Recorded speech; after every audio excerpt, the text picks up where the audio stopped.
Hi, I'm Rachel. Welcome to day 84 of our 365-day Bible reading plan. Today's reading is titled, A Son to Make a Father Proud. We will be reading 1 Samuel chapter 14, verses 1 through 23 in the New Living Translation. One day, Jonathan said to his armor bearer, "Come on, let's go over to where the Philistines have their outpost." But Jonathan did not tell his father what he was doing.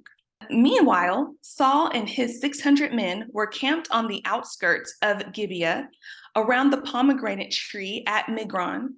Among Saul's men was Ahijah, the priest, who was wearing the ephod, the priestly vest. Ahijah was the son of Ichabod's brother Ahitub, son of Phinehas, son of Eli, the priest of the Lord, who had served at Shiloh. No one realized that Jonathan had left the Israelite camp. To reach the Philistine outpost, Jonathan had to go down between two rocky cliffs that were called Bozez and Sineh. The cliff on the north was in front of Michmash, and the one on the south was in front of Geba. "Let's go across the outpost of the pagans," Jonathan said to his armor bearer. "Perhaps the Lord will help us, for nothing can hinder the Lord. He can win a battle whether he has many warriors or only a few." "Do what you think is best," the armor bearer replied. "I am with you completely, whatever you decide." "All right then," Jonathan told him. "We will cross over and let them see us.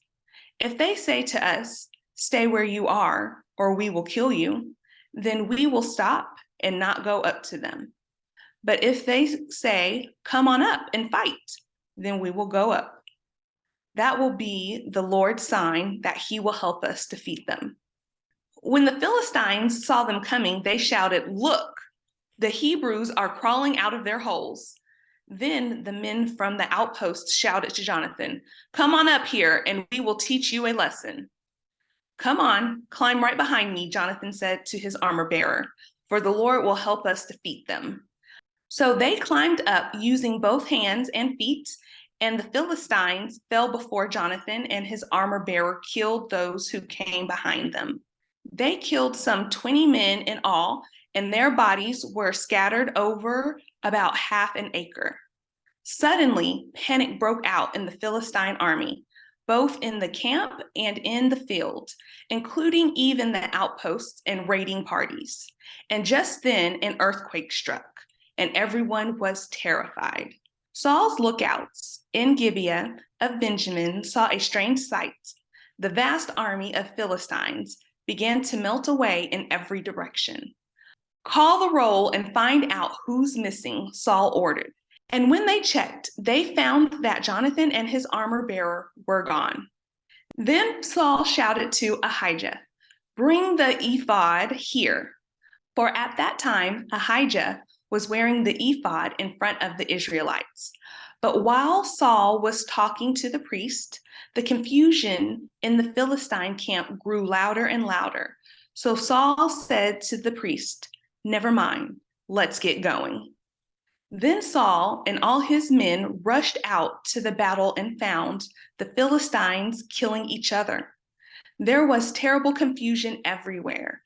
Even the Hebrews, who had previously gone over to the Philistine army, revolted and joined in with Saul, Jonathan, and the rest of the Israelites.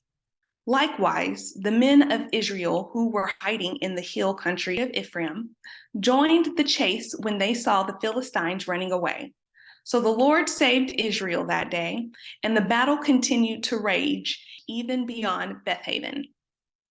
Thanks for joining us for today's reading, and remember, everyone has an invitation to sit at Jesus' table. We hope you'll find your story and purpose in God's story.